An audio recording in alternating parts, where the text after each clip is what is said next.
Hello chess fans and welcome to Chess5, and today we are going to talk about the game between Ian Nepomniachtchi versus Magnus Carlsen.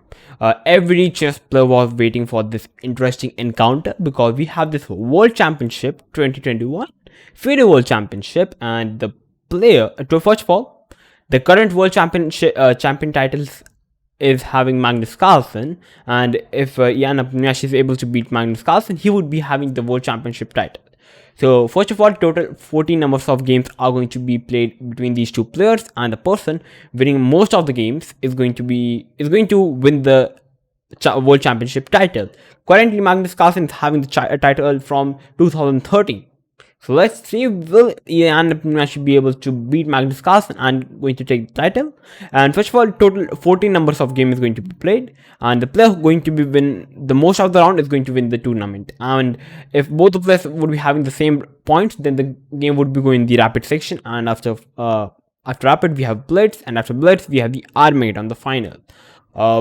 So we have the first match, the most interesting match. So before starting the match, if you are new to my channel, then make sure to subscribe the channel and please make sure to click the notification bell so that I'm going to upload every match analysis, so that it is going to help everybody.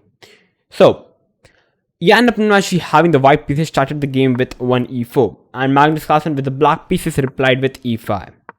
Knight f3, knight c6, bishop b5, we have a6 at the royal pace opening, and now after a6, the white bishop is attacked, and black is asking whether you want to grab the knight or whether the bishop wants to go back. We have bishop a4, knight f6, and now we have castle by white. And after castle, black is having option. He can capture the pawn on e4, or he can play something else like bishop e7. If you try to capture the pawn on e4 with the knight, then we have simply d4. And after bishop e7, we have rook e1 hitting the knight, hitting the pawn. So here, after playing rook e1, black plays b5, hitting the bishop. And if you try to play rook into e4, b into a4, and white is having the most powerful move, d5. And after d5, the knight is attacked, so black is forced to play knight to b8. And after knight into e5, white is simply better in this position already. That's why capturing the pawn is not a nice move. We have bishop e7, rook e1 defending the pawn, b5 hitting the bishop came back to b3, castle by black, and now we have the h3.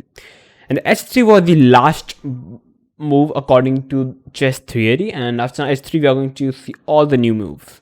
So after h3 we have the first new move by black playing knight to a5, attacking the bishop. We have knight into e5 by Ian Nepomniachtchi capturing the pawn, because after playing knight a5, black simply loses the control of the pawn.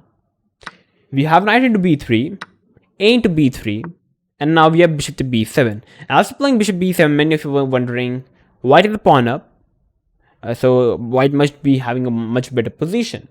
Definitely white is the pawn up, but let's see after a couple of moves who is better. After playing bishop b7, we have d3, opening up the bishop on the from c1.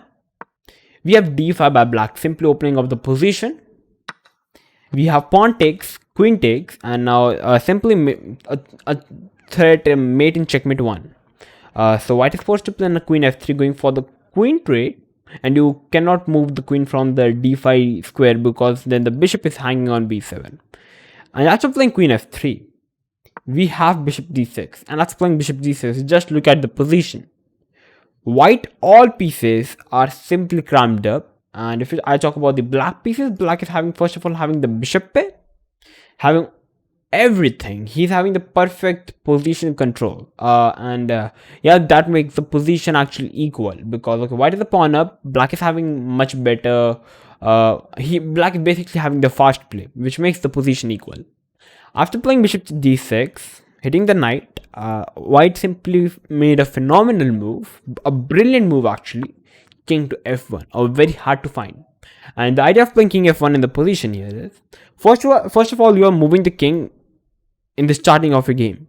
The queens are still on the board, so you can say it as the middle game, and moving the king in the middle game makes more sense. But the idea of playing king f1 was, first of all, if you try to play knight c3, hitting the queen, we have a simply phenomenal move by black, which is queen into e5, simply capturing the knight. Idea is very simple. If you try to capture the queen, we have bishop into f3, and you cannot capture because after bishop into e5, black is already a rook plus, he's going to win the game. And that's why at the place of knight c3, if you try to play king f1, this position is solved because now you cannot capture the knight because here we have queen into b7. You cannot capture the rook, the king is defending the rook. This is the idea. That's why after king f1, we have rook to b8, and now black is threatening to capture the knight. So we have a queen trade, bishop to d2 by white, and now we have c5 by Magnus, and after c5, black is simply having more space. Knight came back to f3, rook to d8, knight to c3, we have knight to b4 by Magnus, planning to capture the pawn on c2, rook c1, rook to c8, and definitely black is having a much better play compared to white. Black is definitely a pawn down, but black is having the perfect play which makes the position equal. After rook c8, we have knight to e2 by white. Our idea is to definitely to capture the knight at some point. So knight simply went back to c6, bishop to d3, bishop to e3, putting some pressure on the pawn on c5. We have knight to e7, so Magnus is trying to maneuver the knight, and the bishop on b7 is actually perfectly placed. We have bishop to f4. And bishop f4 was actually not the best move according to white. A much better move compared to bishop f4 could have been to play knight to g3. And after playing knight g3, black is having two options. He can either capture the knight on g3, or he can either go for capturing the knight on f3. If he goes to capture the knight on f3 with the bishop, which looks one of the most natural moves, because after g to f3, white pawn structure is simply horrible. But it is actually the wrong move because despite having the wrong pawn structure, white is the pawn up, and black lost his bishop pair. Third, now the pawn on a6 is attacked, and fourth, white is the pawn up, which makes the position better for white to play in the position. And if you don't try to capture the knight on f3 and do go for capturing the knight on g3, still after f into g3, white is better in this position because, although it's an opposite color bishop, white is a pawn up, and now white is simply going to play king f2, rook e1, rook e2, double up the rooks on the e file, having the full control on the e file. White is perfect. White is definitely having a much easy play compared to black. But we have bishop f4 by Nepomniachtchi having a bishop trade. We first have bishop into f3 now. G into f3. We have the bishop trade, and now it's an equal position actually. White is the pawn up, but the pawn structure is simply horrible. We have rook c6, simply defending the pawn on a6. Rook e1, hitting the knight on e7. Knight f5. c3. c3 was a very important move because black is having this crucial square on d4, hitting the pawn on c2 as well as the pawn on f3. That's why c3 were very important. We have knight h4. Idea is to simply capture the pawn on f3.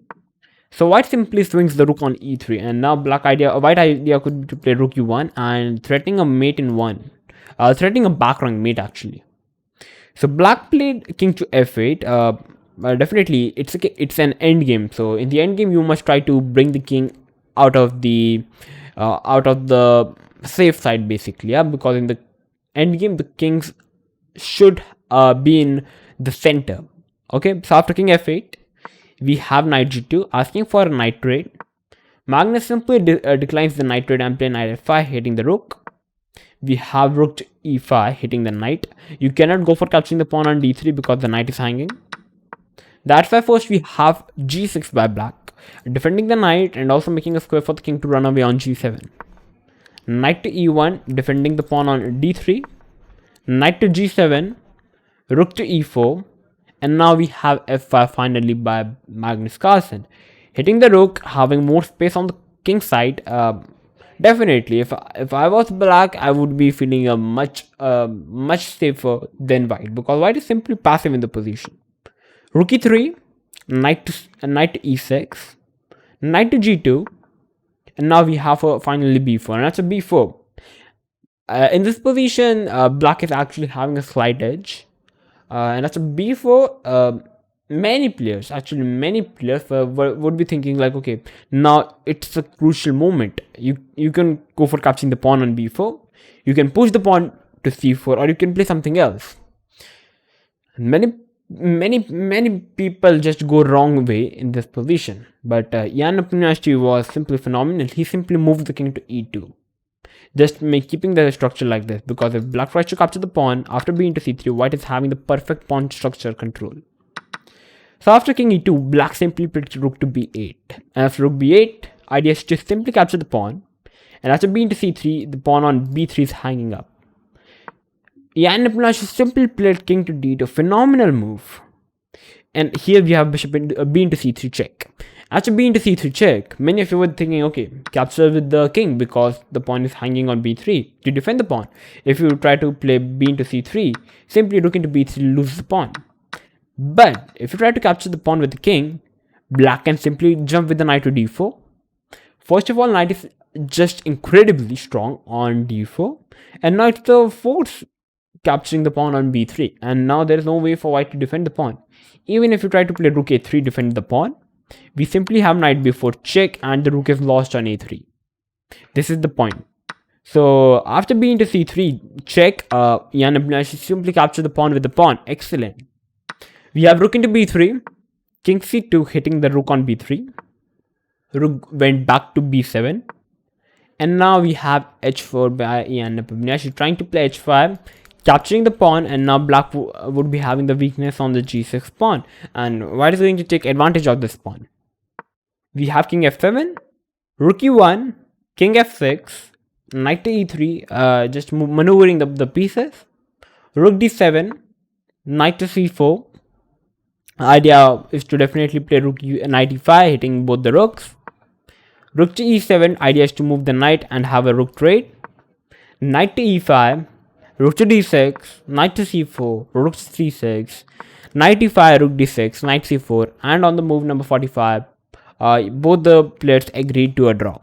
So this was the first match between Magnus Carlsen and Nepomniachtchi, and it went.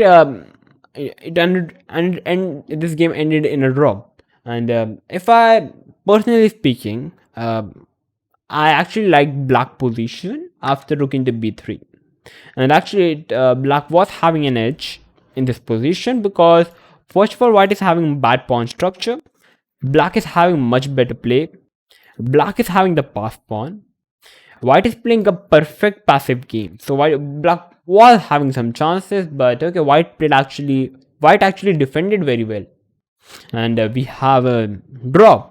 And actually it's very good for Magnus Carlsen to have a draw with the black pieces, because next time Magnus Carlsen is going to have the white pieces, so it's going to be hard time for Nepomniachtchi. Will he able to win the game against Magnus Carlsen, or he's going to lose? It all depends on the next match. So first of all, till then, if you like this game, then make sure to like the video, share this video with everyone to know about this interesting game and in this interesting encounter between for the World Championship title. And yep, I'm going to come up with these new videos for you, so click the notification bell so that you will get the notification whenever I would be uploading the analysis of the next game. So till then, stay tuned and keep watching. And first of all, tell me in the comment box who are you rooting for. Okay, so till then, stay tuned and keep watching Chess Vibes.